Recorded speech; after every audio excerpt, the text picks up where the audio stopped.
আজ কৃষ্ণ জন্মাষ্টমী। কৃষ্ণ জন্মাষ্টমী মানেই গোপালের পুজো এবং গোপালের ভোগে এখন নতুনত্ব ভাবে দেখা যায় অনেকেই নিজের হাতে কেক বানিয়ে গোপালকে দেন। নমস্কার, বিগ নিউজে আপনাদের স্বাগত। সঙ্গে রয়েছে আমি সুস্মি। আজ শ্রীকৃষ্ণ জন্মাষ্টমী উপলক্ষে আমরা আপনাদের সামনে তুলে ধরবো শহর শিলিগুড়িতে বিভিন্ন জন কিন্তু এখন কাস্টমাইজড কেক বানায়। তারাও কিন্তু এবারে জন্মাষ্টমী উপলক্ষে নানান ধরনের গোপালের থিমের কাস্টমাইজড কেক বানাচ্ছেন।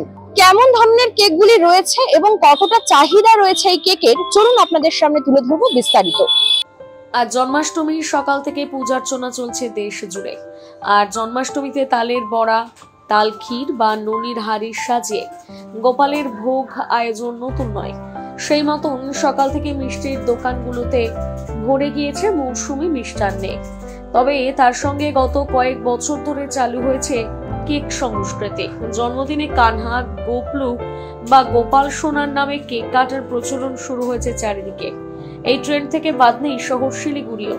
জন্মাষ্টমীর আগের রাত থেকে শিলিগুড়ির বিভিন্ন কেকের দোকানের পাশাপাশি হোমমেড কেকেও দেখা গিয়েছে জন্মাষ্টমীর ছোঁয়া। ঠিক তেমনি শিলিগুড়ির নীলাক্ষী ও শ্রেয়ার মতন অনেকেই জন্মাষ্টমী উপলক্ষে কাস্টমাইজ কেক বানিয়েছেন, যার মধ্যে কোনো কেকে রয়েছে রাধাকৃষ্ণ, তো আবার কোনো কেকে রয়েছে ময়ূরের পালক, কৃষ্ণের বাঁশি সহ একাধিক গোপালের জন্মদিন উপলক্ষে ছবি।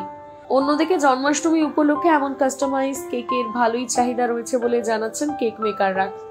এক কথায় বলতে গেলে জন্মাষ্টমী উপলক্ষে কাস্টমাইজ কেকের চাহিদা তুঙ্গে শিলিগুড়ি বাজারে।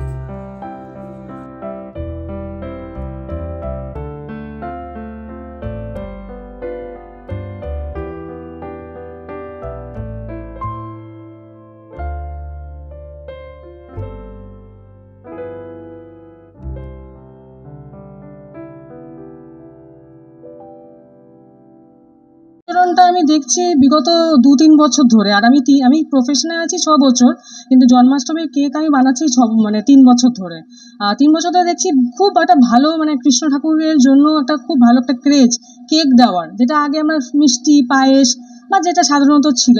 এখন আমি দেখছি 2 বছর বিগত যে কেকেরও খুব ভালো একটা ডিমান্ড হয়েছে, কাস্টমার পছন্দ করছে। আর যেহেতু আমরা একদম পিওর, বাড়িতে আমরা বানাচ্ছি, হাইজিনিক, এগলেস, পিওর একদম ওটা পাচ্ছে, আর কাস্টমার আমাদেরকে বিশ্বাস করে অর্ডারটা দিচ্ছে, এটাই অনেক বড় পাওনা। কেকে আমি বানিয়েছি বেন্টো বানিয়েছি, হাফ পাউন্ড বানিয়েছি। সেটার মধ্যে কাস্টমাইজ বলতে কৃষ্ণ ঠাকুরের ফটো আছে, মোর পাঙ্ক আছে, এগুলো দিয়ে ডিজাইন করে আমি কাজগুলো করেছি। চাহিদা বেশ ভালো, যেহেতু এখন হোম বেকারদের ক্রেজ অনেক বেড়ে গেছে, তো সেই তুলনায় ডিমান্ড একটু কম, কিন্তু তাও আছে, ভালো রেসপন্স আছে। আমার নাম নীলাক্ষী পোদ্দার আর আমার কোম্পানির নাম হচ্ছে রিংস কেকারি।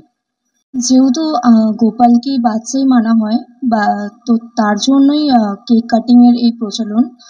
হোম বেকার হিসাবে বলতে চাই যে একদম পিওর ভেজ কেক হোম বেকারদের কাছে থাকে। ইভেন আমার কাছেও পিওর ভেজ কেক আছে।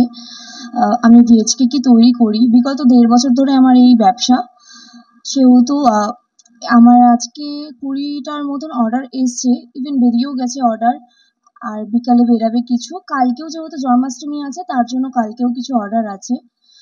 তো আমার কেকের মধ্যে যেগুলো বিশেষত ওই কৃষ্ণ ঠাকুরের ফটো বসানো, ময়ূর পাঙ্ক, হ্যান্ডমেড কিছু ডিজাইন, এসব দিয়ে বিভিন্ন ধরনের ফ্লেভার এসব রয়েছে কেকের মধ্যে। আমার নাম শ্রেয়া সাহা, আমার কেকের গ্যালারির নাম Shreyas cake gallery. Thank you. গোপালের ভোগে আগে দেখা যেত পায়েস, মিষ্টান্ন থেকে শুরু করে চকলেট, নানান ধরনের জিনিস দিয়ে গোপালকে ভোগ দিতে। এখন কিন্তু দেখা যায় কেক বানিয়ে গোপালকে দিতে, কারণ আজ গোপালের জন্মদিন, তাই আজ কৃষ্ণ জন্মাষ্টমী। এবং এই কৃষ্ণ জন্মাষ্টমীতে এবছরও শহর শিলিগুড়িতে কেকের চাহিদা রয়েছে প্রচুর, এবং কাস্টমাইজড কেকের কিন্তু চাহিদা বিশেষভাবে রয়েছে।